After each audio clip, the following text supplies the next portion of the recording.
ecstasy is not simply joy. Ecstasy is an emotion of very great complexity that hovers almost on the edge of terror sometimes. But,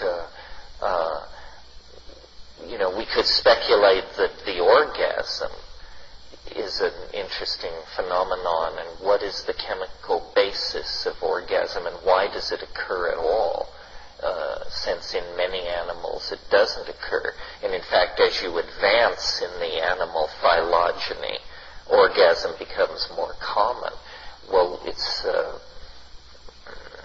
I would bet that the chemistry of orgasm, the chemistry of DMT, the chemistry of mood alteration, in the next 5 or 10 years, this will all be pieced, deconstructed and understood.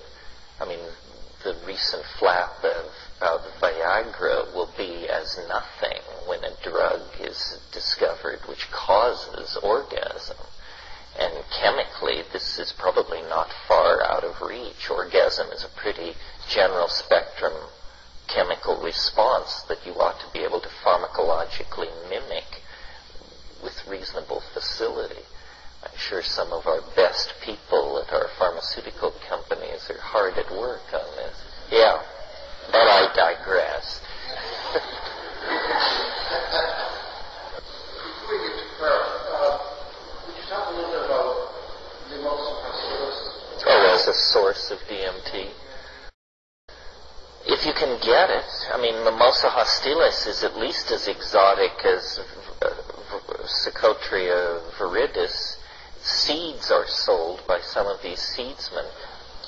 That sounds fine. I'm not commenting on the price, I'm commenting on the pharmacology.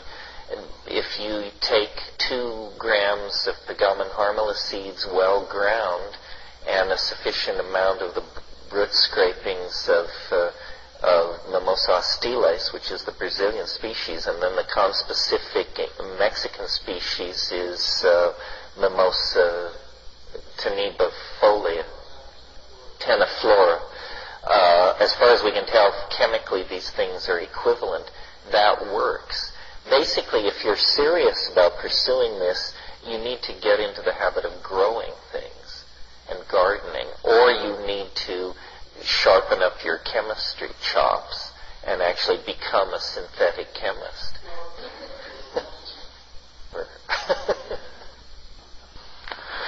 Yeah, there's a new book. I see it's in the bookstore here.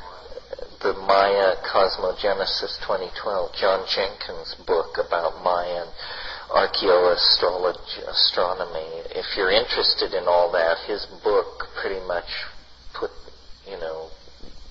lays it out in greater detail and in a more scholarly fashion than anybody else has done, because there is a lot of loose-headedness around when it comes to talking about the Maya. But this guy is a very good scholar, and is, as always the case, the real truth is more astonishing than any myth.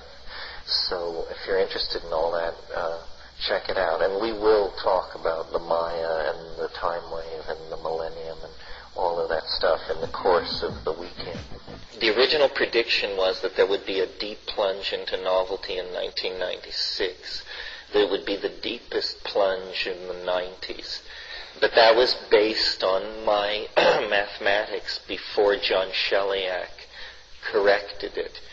Once his corrections were factored in, it showed that there was a deep plunge into novelty where I said it was in 96, but that it wasn't the deepest, it was the second deepest. The deepest was, I believe, in 93, in fall of 93, which was right when the Internet was going public and the World Wide Web was coming into being and all that was happening. The plunge that I predicted in 96, I felt pretty good about, because right near the place where I predicted the maximum amount of novelty, we got within 10 days of each other the announcement of the Martian meteorite with fossils in it, which has since been hassled over royally. I'm aware of that. But still, I think it was it was a watershed moment that the President of the United States felt the need to address the nation on the subject of extraterrestrial life was a rare moment.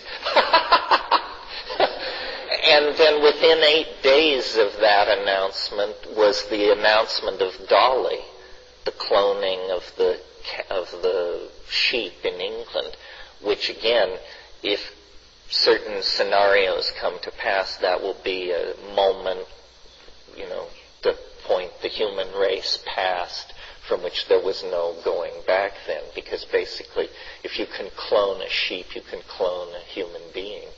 And these technologies are all rushing upon us. I mean, the body is being dissolved as much by advanced medical technology as it is by cyberspace and the internet. I read this amazing story recently, set slightly in the future, and this guy has been in this very bad accident, and virtually nothing has survived but his brain. But they have a medical technology that they can take a fragment of flesh and clone him, and then with hormones rapidly age the infant so that in 2 years there will be a brand new adult body for his brain to be transplanted in. And these people have this fantastic medical policy, but the fine print says that the brain can be kept alive, must be kept alive by a medically approved method, but the insurance company reserves the right to choose the cheapest method. And the cheapest method is implant into the body wall of the co-signatory of the insurance policy. So this woman carries her husband's brain for 2 years inside her body cavity while his body is being grown to manhood for the transplant. Hey, it's a dilemma we all may face someday. Yes. Yeah. Harvard mushrooms or something. Harvard mushrooms. I don't know. DMT. So. Well, one place, there aren't many places you can read about it. One place you can read about it is there's a book edited by Michael Harner called Hallucinogens and Shamanism, Oxford University Press. And there's an essay in there by Henry Munn called The Mushrooms of Language, which is one of the most eloquent and beautiful essays ever written on psilocybin. It's so wonderful. Henry Munn. Then harder to get, but equally interesting, is a doctoral study that a guy named Horace Beach did at CIIS, and it's called something like The Perception of Audio Phenomenon Under the Influence of Psilocybin. And he interviewed Bay Area psilocybin heads about their experiences with language. And it's very interesting. This is a very interesting area of discussion. On DMT and on psilocybin, and they are closely related, psilocybin being 4-phosphoryloxyN dimethyltryptamine, the phosphorylated form of DMT, though they do not degrade into one pathway in the body. It's a parallel pathway. DMT is NN dimethyltryptamine. These psychedelics particularly seem to impact the language-forming portion of the brain. And this produces truly bizarre states of mind, because it's the language-forming part of your brain that is explaining to you moment to moment what is going on. Now I am eating, now I am having sex, now I am flashing on DMT. And when that part of the brain gets foobarred, then you really do have a puzzlement on your hands, because the machinery of description itself has been caught up in the process. On DMT, these entities, these machine-like, diminutive, shape-shifting, faceted machine elf-type creatures that come bounding out of the state